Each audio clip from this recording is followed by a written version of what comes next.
take it to the top, to the top. Yep, you heard it from the Jingle Singers.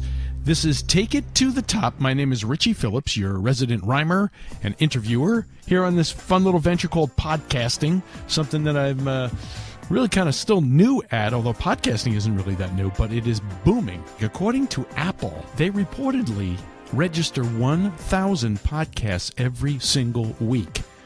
And I believe there's more than 500,000 podcasts on there for you to choose from as we speak now. So I don't know, by the end of the year, this could take over NBC, ABC, and CBS. But I'm not trying to get delusional here. I'm just having fun, picking different topics, trying to get people on here. If you have somebody that you'd like to give me information about, I'd love to interview a person who is tops in any category. You can do that just by emailing me at richie1077. Where do you think I got that from? richie1077 at gmail.com. You can go to my website, by the way, for any other information, especially if you're booking a party, hint, hint, booking a wedding, booking anything. I'm available to DJ or also bring my keyboard and perform for you and do song parodies and personalized songs. If you want me to write a specific song for you, I can do that as well. You can go to my website, which is www. Well, everybody knows www. You don't have to say that anymore. It's hirerichie.com, HIRERICHIE.com.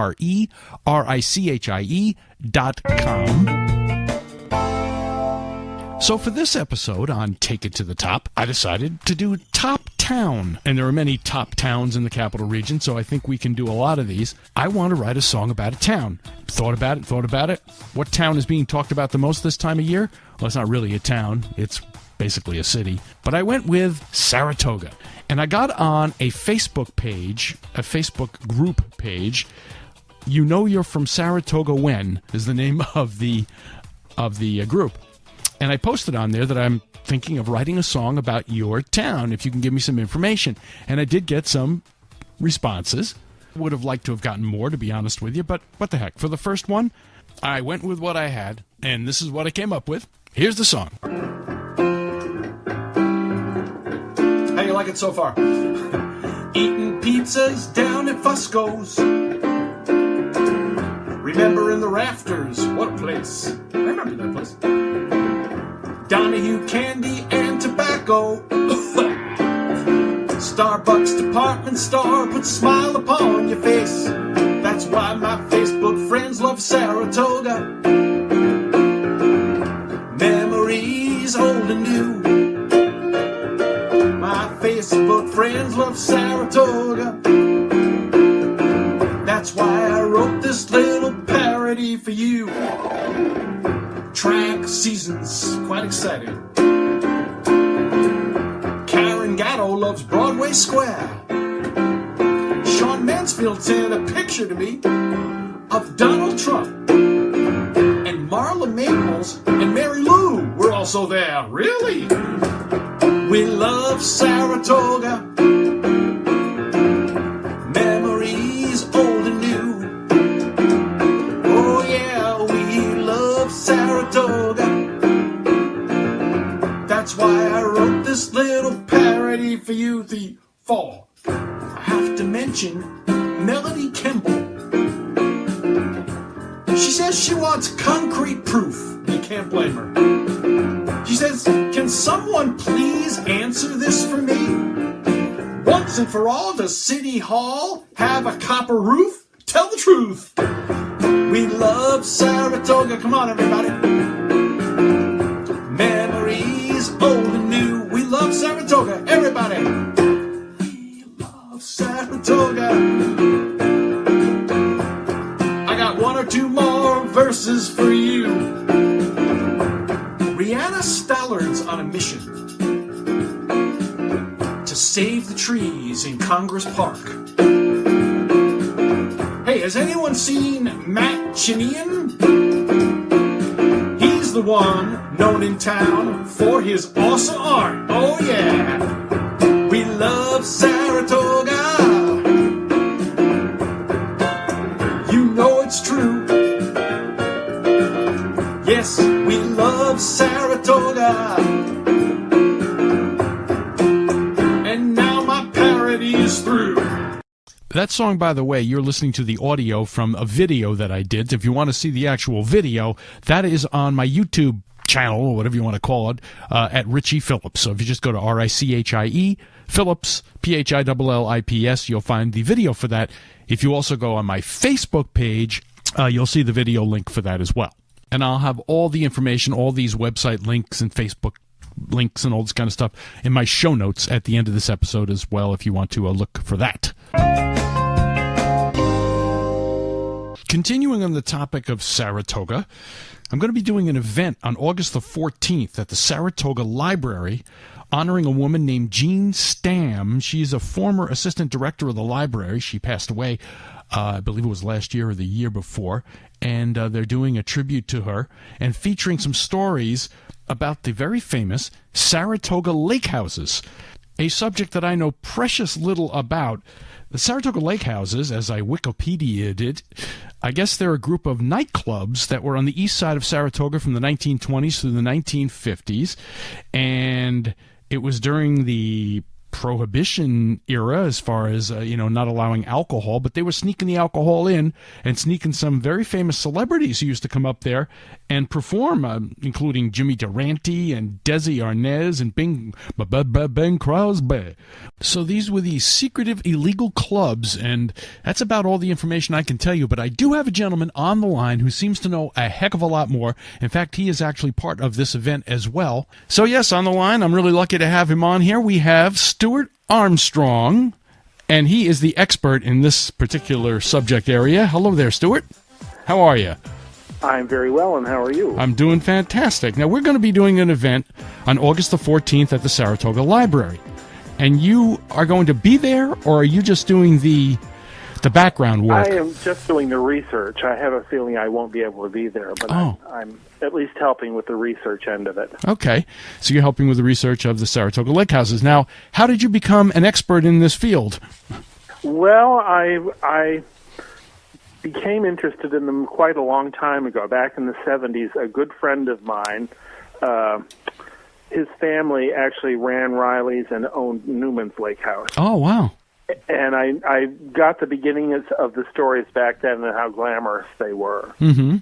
And so I learned a bit about them then, and then fast forward about 20 years, and that was about the time that Riley's was being torn down. Riley's was the last one to exist, unfortunately. It was a lovely Art Deco building that was torn down in 1996. And so just by happenstance, a couple of friends and I went out to see Riley's because we knew that it was still there. It was the only one left. And so we drove out. It was out on Lake Lonely, and it was a wonderful Art Deco building just sitting there alone. And we went by, and the building was open. So we went through, and it was a lovely building that was all intact. It was slightly run down, but it was full of furniture and murals and Art Deco mirrors and everything. And so I started looking around and spent quite a bit of time photographing it, and found out that it was going to be torn down 2 days later. Wow. Well, you're lucky. It was very fortunate timing. Yeah. So from that point, I started researching the rest of the places. Gotcha. So for the people who are listening, a lake house, is that really an equivalent to a nightclub? Is that what we're talking about?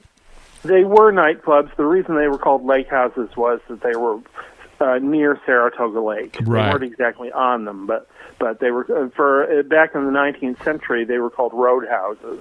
Gotcha. And when you say near Saratoga Lake, where specifically I thought it said on Wikipedia they're on the east side of Saratoga Lake, and I'm trying to picture where that would be. No, they were mostly on the east side. East side. The west side, sorry. Oh, west side. Yeah. The closest one to town would have been Piping Rock, which was on the corner of Union Avenue and Gilbert Road. Okay. And, of course, the Northway didn't exist at that point. Right. They were always just beyond the city limits, so they didn't fall into the jurisdiction of the city police and all of that. And then further down, if you're going toward the lake, there's a right-hand turn that went south along the west shore, and that's where Riley's and Newman's were. And then further down was Arrowhead, which was off of Arrowhead Road. Mm-hmm. And we're talking 1920s, approximately? Well, a couple of them, Arrowhead and Riley's and Newman's, actually started in the 1870s or 80s. Oh, that far back. Okay. And and they were places that you went for fresh fish, freshly caught fish, and game dinners. And it's probably about maybe the 1920s that the gambling came in and they started to become a bit more sophisticated. Mm-hmm. So what, and then they ran up until about 1950. So I'm picturing, so it's not like a speakeasy. Not really. I mean, they were rather nicely set up nightclubs. Riley's was the nicest and the most Art Deco because Riley suffered a fire in about 1931, and they completely rebuilt it in the Art Deco style.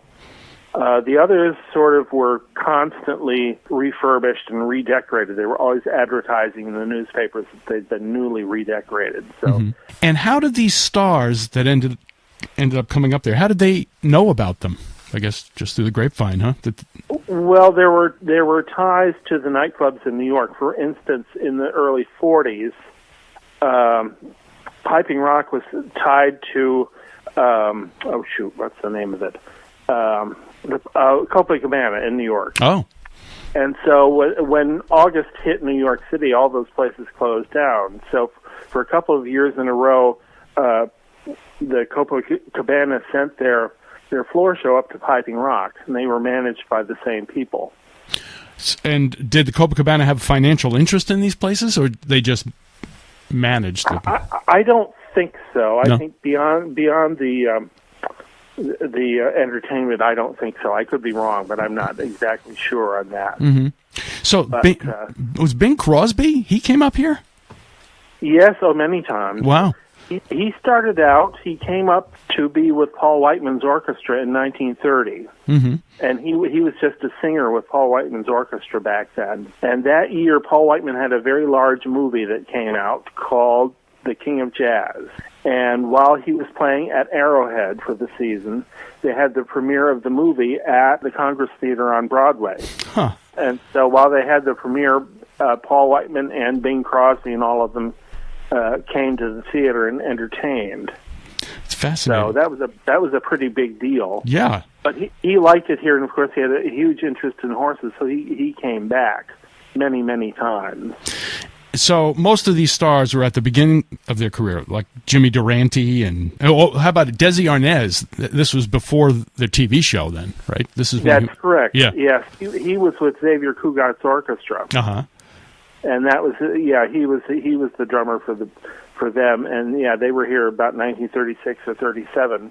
It's interesting to note that later on, probably about 1948, that it was in the paper in the social column that he had brought Lucille Ball to Arrowhead for her birthday. Interesting. And Lucille Ball was born in this area. Well, not in Albany area, like more Utica, wasn't it?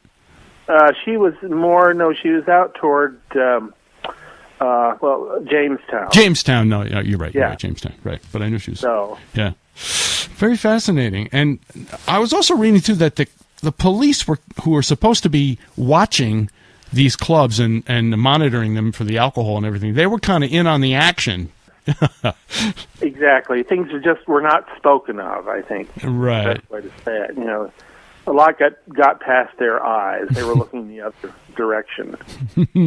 So they were working security, but they were like transferring money back and forth on. Yes. They drove the deposits to the bank. They were paid like $20 a day or something like that. Really fascinating stuff. So you're going to be providing more of the information for this event. Are there photographs of these places that they're going to have at the library when we do the event, too? I would imagine there will be. There are some. The reason that the photographs exist is that they had to apply for liquor licenses. Oh. So they had to submit photographs. They're kind of odd photographs in that they're sometimes of the dance floor or something with the chairs all askew and set up, not in the middle of their season or anything like that. They're just kind of off-season photographs. Mm-hmm. So, and they are pretty interesting. It's crazy because I've been living in the area since 1980, and I had never heard of the Lakehouses before. I don't know why. I don't know what rock I've been living under, but when they asked me to be involved in this, I really was completely clueless as to what they were talking about. Well, the irony is that with the tearing down of Riley's, it generated huge interest in these places. And because of that, that's how people know about their existence now. They became fascinated by the history of all of it. So there's not one building left. There's nothing. They're all gone, unfortunately. It's too bad they couldn't save one. What a I know. tourist attraction that would be. If Riley's had been on the other side of Lake Lonely, it would have been a wonderful clubhouse for the golf course that's out there. Yeah. But it was on the wrong side of the lake, so they tore it down to build a housing complex out there. It's too bad they couldn't build a replica. Like if you go to Liverpool, for example, the Cavern Club is no longer, but they built a replica of the Cavern Club for the Beatles. Ah. Why couldn't they do a replica? Why don't you and I go into business and we build a replica? You never know around here. It's entirely possible. That's right. Well, it's really great that you took the time to speak. Now, what else do you do? Now, you have a store in the middle of town, in the middle of Saratoga, correct? I do not. I used to have one. I closed it 2 years ago. And now I work at Suave Fair on Broadway. Okay, I thought that was your place. Okay. No, I had reruns. Oh, reruns for 25 years, and then I closed it. Yeah. I see. So what is Suave Fair stock that people can go everything? Yeah. It's an art store, it's a hat store, it's a framing gallery, it's a toy store, it's an office supply shop. It has everything in the world in it. It's a very interesting, old-fashioned Saratoga shop. How long has that been there? 44 years. Wow. Thank you so much for your time, and I hope to see, well, I'm not going to see you there at the event, but at least I'll see all the research that you did. Oh, absolutely, yes. We'll definitely chat before then. Great. Stuart, thank you very much. Stuart Armstrong, ladies and gentlemen. Thanks a lot. Thank you so much for listening to this episode. I do this podcast, The Top, a little more out of the goodness of my heart than the goodness of my wallet. I have no sponsors. The sponsor is me. So you're going to have to put up with one little commercial if you don't mind. For all of you anywhere, I would love to do your next event. DJ services are available. Live keyboards can be played for your cocktail hour. Then I can provide a little stand-up keyboard comedy featuring song parodies, music trivia. I can write a specific song for a specific person or a specific group if you're interested in that. I'll even throw in the song that you just heard in this podcast. For more information, all you got to do is check out the website, which is HireRichie.com. HireRichie.com. I'm Ryman Ritchie on Facebook and Twitter, on both of those, and Ryman Rich, for some strange reason, on Instagram. I have 8 podcast topics lined up, so I'm really excited to keep this thing going. Join me next time as I try as hard as I possibly can to take it to the top, to the top.